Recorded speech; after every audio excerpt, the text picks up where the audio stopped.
Magandang umaga po sa ating lahat. Weather update po muna tayo ngayong araw ng Tuesday, February 27, 2024.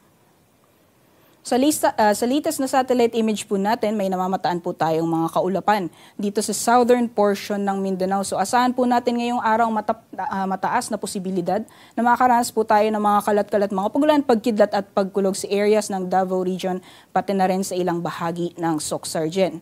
Sa nalalawing bahagi naman po ng ating bansa, patuloy pa rin ang pag-iral ng northeast monsoon o hanging amihan sa malaking bahagi ng Luzon. So asahan pa rin po natin magpapatuloy yung generally fair weather conditions sa malaking bahagi ng Luzon area. May mga tsansa pa rin ng mga pulo-pulong may hinang mga pagulan o mga pag-ambon.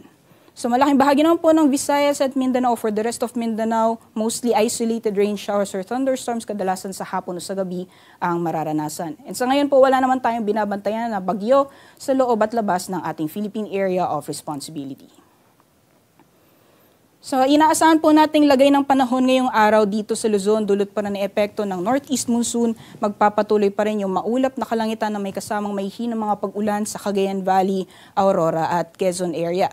Sa nalalawing bahagi naman po ng Luzon, generally fair weather conditions po tayo, liban lamang sa mga tsansang pulo-pulong may hinang mga pagulan o mga pag-ambon.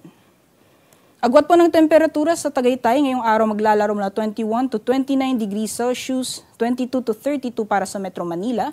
Sa Baguio City naman 15 to 24 and may kainitan pong inaasahan natin maximum temperatures dito sa Lawag na aabot ng 33 degrees Celsius. For Tugigaraw, pati na rin sa Legazpi, maximum temperature sa abot ng 30 degrees Celsius. Para naman sa malaking bahagi ng Palawan, Visayas at Mindanao, magpapatuloy pa rin yung generally fair weather conditions or maaliwalas na panahon, liban lamang sa mga tsansang pulo-pulo mga pag-ulan.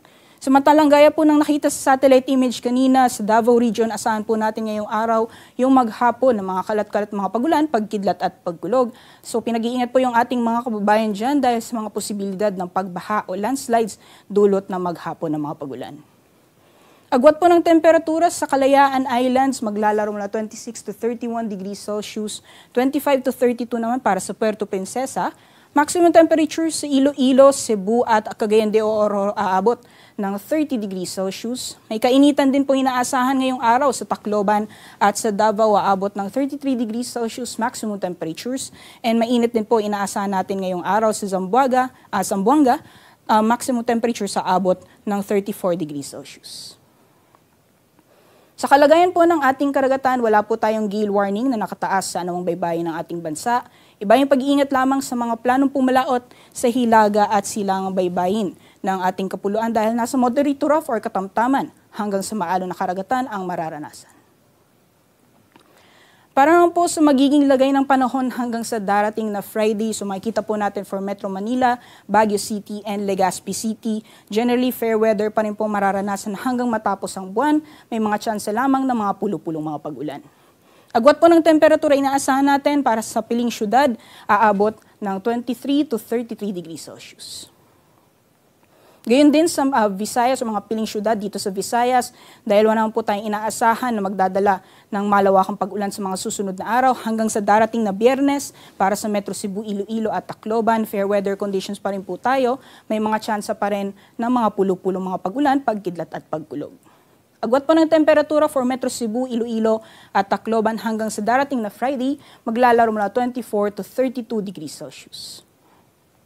Samantalang sa mga piling syudad naman dito sa Mindanao for Metro Davao hanggang sa darating na Friday, magpapatuloy pa rin yung mga kalat-kalat mga pag-ulan. So patuloy pong pinag-iingat yung ating mga kababayan dyan.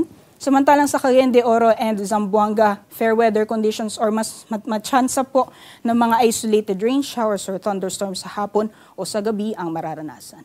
Agwat po ng temperatura for Metro Davao, maglalaro mula 24 to 32 degrees Celsius, 24 to 32 gayon din sa Cagayan de Oro, and 24 to 34 degrees Celsius naman para sa Zamboanga. Ngayong umaga, si Haring Araw ay sisikat ng 6:15 a.m. at lulubog mamayang 6:04 p.m.